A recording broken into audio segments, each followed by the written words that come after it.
Either be fired or accept a massive pay cut. Okay, I'll take the firing. I worked for a company for 14 years. I loved working there for 12 of those years. There were two main parts to the job. The first part was the sales side of things. This was away from the office and the customer's location.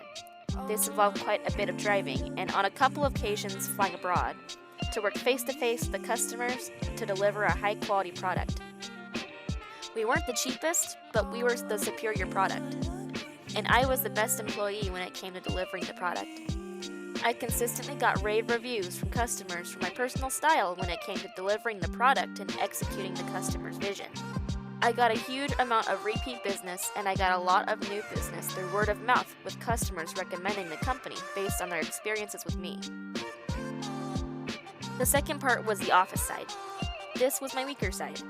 I hated cold calling potential customers with numbers I found in the phone book.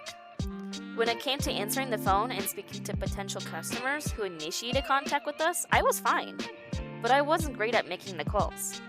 This was my only real not great part of my job. So in the office, I wasn't asked to make any calls. Instead, I prepared product, designed new product, trained new staff members. Ended up being one of the biggest parts of my job. I was also the problem solver, helping out whenever and wherever, filling in for sick employees whenever I could. I liked the owner and I liked the manager. I liked all the staff who were around me. All in all, it was a great job that I was really good at and took pride in. The company had been doing so well that the owner had slowly expanded over the 12 years since I started working for the company. I had joined about 3 months after he started, so I had been a part of this expansion. I worked out of my nearest office, but often traveled to other areas to train their staff.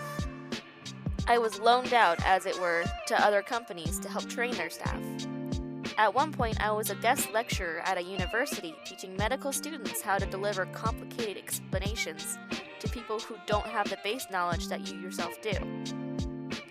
After 12 years, I was put on a decent salary. Not massive, but I was happy. Then the owner decided to sell off part of the company. He was selling the area where my local office was. He told me he would love for me to remain as his employee, but I would need to work from a different office. This either required me to move or to quadruple at a minimum my daily commute. The other option was to remain working from my current office, but with a new boss. I chose the second option. Before the new owner bought the company, she worked alongside the staff for a couple of weeks to see how we operated. This was before any of us knew she was about to buy the company. As far as we knew, she was just another employee, and she was shadowing us to learn.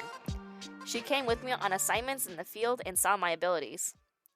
When the sale was announced and we were informed that she was the new owner, everyone was surprised. She made some sweeping staffing changes. The manager left to start her own business, since the new owner was also going to be the manager. A lot of staff were let go. The secretary, myself, and a couple of newer hires were kept on. The new hires were on the lowest wages, not salaries. Anyone who had got to a decent level was let go. Since almost everyone was on a 0 hours contract, she was able to do this. Whilst technically it was a new company for the customers, it was the same old business. The company still had the same trading name. The only real difference was that there was a new owner and the registered business name was now different. As far as the customers were concerned, nothing had changed. My job for the first few months after the sale was to train up the remaining staff to replace the more experienced staff members who had been let go. I recommended a couple of new hires who I had experience working with in the past. I was open and honest with the owner and let her know that one of them was a close friend and one of them was my girlfriend. Both were more than qualified for the work and both were happy to join. My friend had recently come back to the country after a year of traveling, whilst my girlfriend could only work during school holidays, work in a school. The owner gave them both interviews, then hired them, since we needed the staff. Over the next 2 years, business started to fall. The reason was simple. The new owner decided to try and maximize profits by increasing prices whilst decreasing the quality of the product. For new customers, this wasn't noticeable. They just thought we were expensive and the product wasn't the best. But for old customers who had been with us for 10 plus years, they immediately noticed.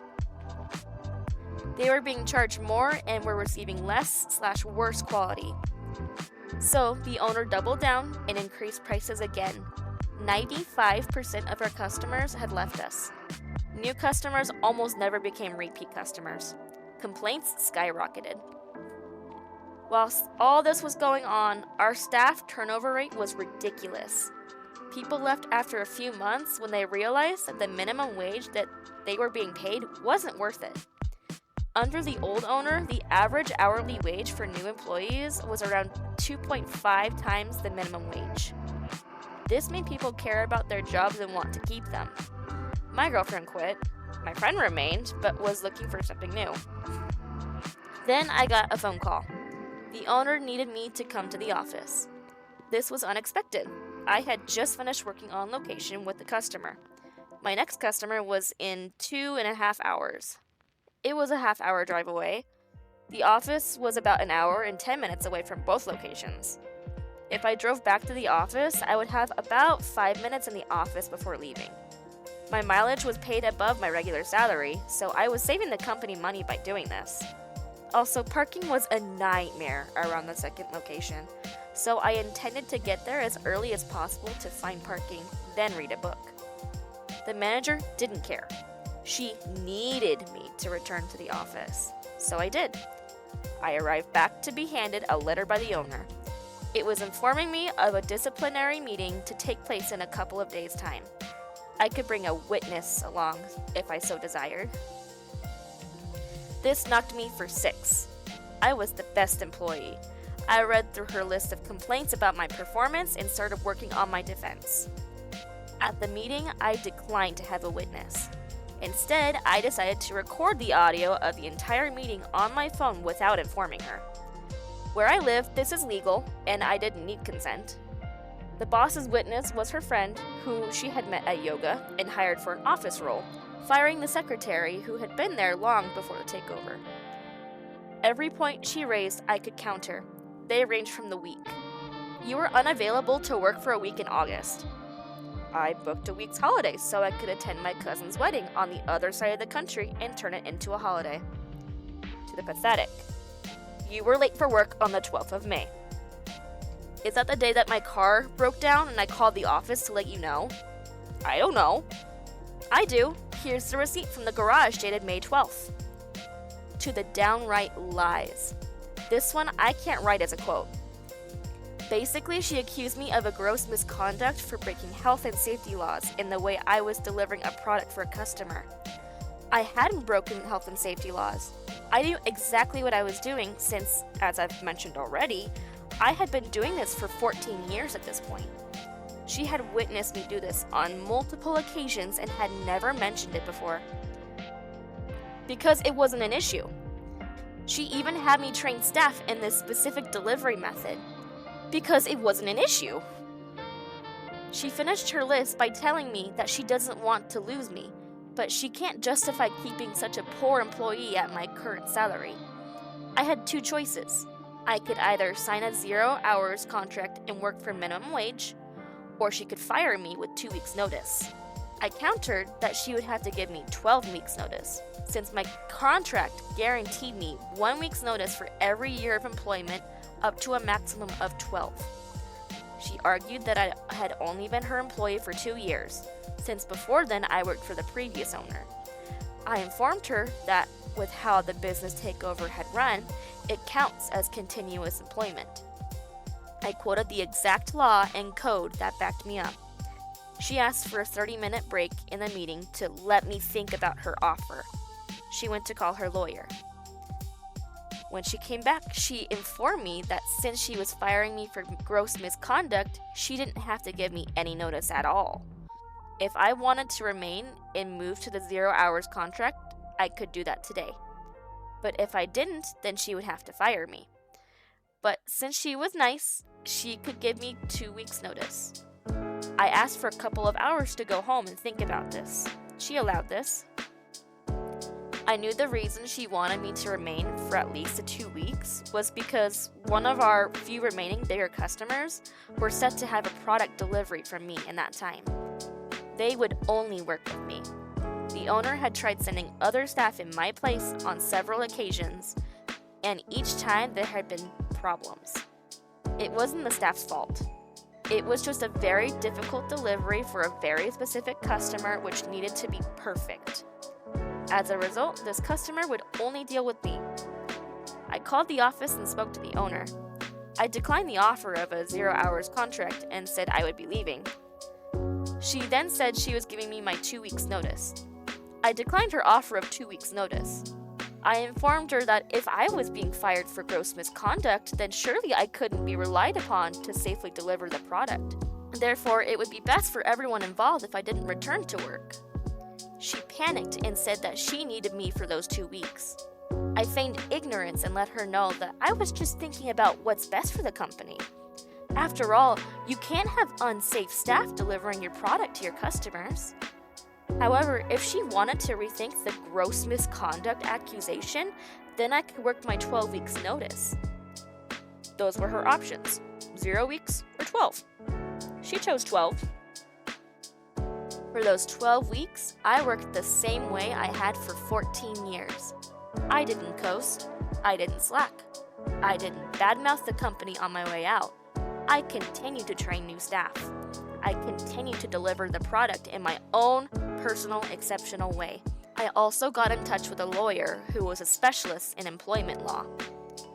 For those 12 weeks, the owner barely spoke to me. She resented the fact that I knew my legal rights and just didn't believe her lies. She hated the fact that I could defend myself.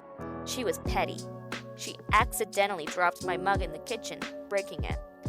Most petty of all, she paid for every member of staff in the office to have a spa day, except me. I was asked to work my day off to answer the phones, whilst everyone else was being pampered. Nobody knew I hadn't been invited until they arrived at the spa and I wasn't there. Here's the thing. I'm a big fat bearded guy. I have no interest in a spa day.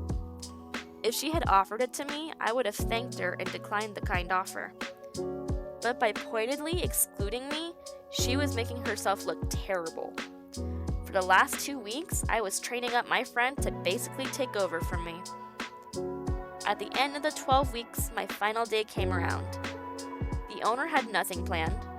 Not so much as a card after 14 years, 2 for her.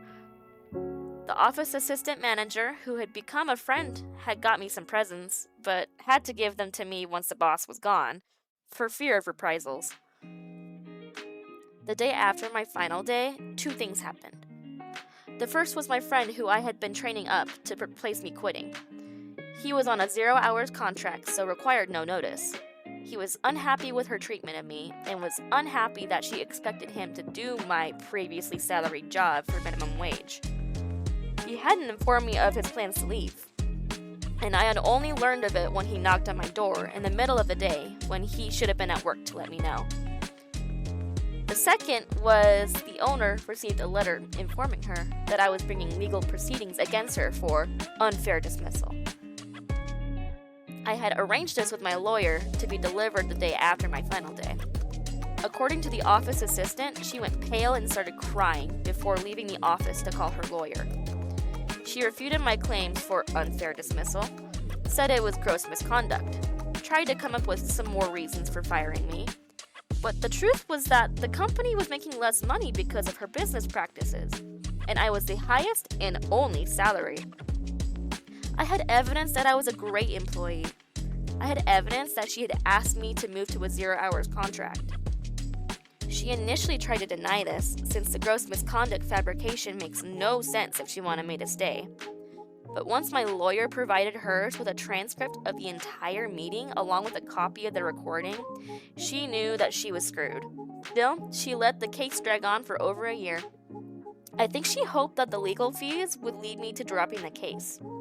Little did she know that my lawyer was working on a no-win, no-fee basis, whilst hers wasn't. She ended up settling out of court. The aftermath. The office assistant, who had become a friend, quit a couple of months after I left. She hated how I was treated and didn't feel safe working for such an untrustworthy boss. Several former customers contacted me personally to inquire why I was no longer with the company. Apparently, the owner was telling them that I just quit. I informed them that I had been fired for cost-cutting reasons. They moved their business elsewhere. Several offered me jobs. One went so far as to offer me a part-time job and to pay for me to attend college to earn a degree required for them to hire me full-time. This was a lovely offer, but they were one of the customers who were a bit too far away to commute, and I wasn't ready to move.